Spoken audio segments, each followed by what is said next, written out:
সে কি, এত সব ঘটনা ঘটে গেছে?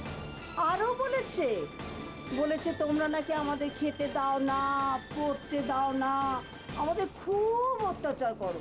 হ্যাঁ গো ছোট ঠাকুরপো, সেই মহিলা একবারে বাড়ির মধ্যে ঢুকে এসছে, এসে কি কি হুমকি দিয়ে গেল। বললো বাড়ির মেয়েদের ওপর যদি কোনো রকম অত্যাচার হয় উনি তার বিহিত করবে। বলো বলো ছোট ঠাকুরপো, এরপরেও কি আমাদের বাড়ির মান সম্মান একটুও বাকি রইলো? তুমিই বলো। আচ্ছা বড়দি, রাজলক্ষ্মী ঘরের কথা বাইরে গিয়ে বলেছে, নিন্দে মন্দ করেছে, এটা আমি মানছি, অন্যায় করেছে, কিন্তু সবটা কি মিথ্যে কথা বলেছে বড়দি? না গো, সবটা মিথ্যে বলেনি।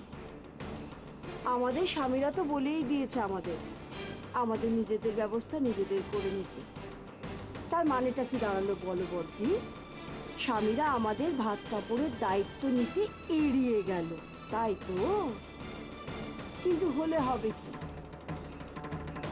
আমরা বাঙালি ঘরের হিন্দু নারী, স্বামী নিতে আমরা একদম শুনতে পারি না। পতি আমাদের পরম গুরু, স্বামী নিন্দে শোনা যে মহাপাতক হওয়া।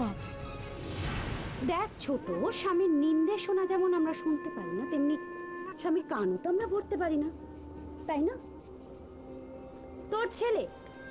তোর ছেলে আসতে না আসতে তার বউ তাকে নিয়ে ছাদে চলে গেল। কি আর বল, ওই দুপুরের ঘটনা একটু কাটছাট করে শোনাবে আর উল্টো পাল্টা বলবে।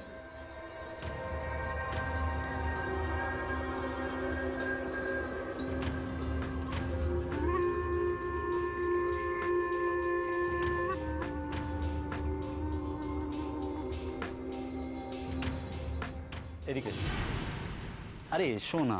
কি করছো কি অর্ক? আরে নিজের বউয়ের সঙ্গে যা করা উচিত, আরে অন্তত একটু গল্প তো করি। ভালো লাগছে না।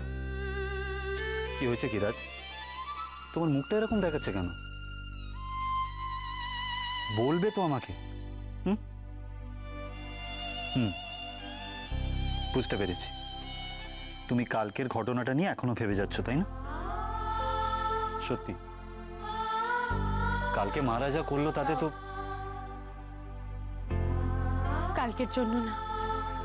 তাহলে? আচ্ছা অর্ক, তুমি বলতে পারো আমি যখনই মায়েদের জন্য ভালো কিছু করতে যাই তখনই সেটা খারাপ দিকে কেন চলে যায়? কি ব্যাপার কিরাজ, আবার নতুন করে কিছু? হ্যাঁ অর্ক, হ্যাঁ, আজকে আবার একটা নতুন ঘটনা ঘটেছে, একটা নতুন ঘটনা।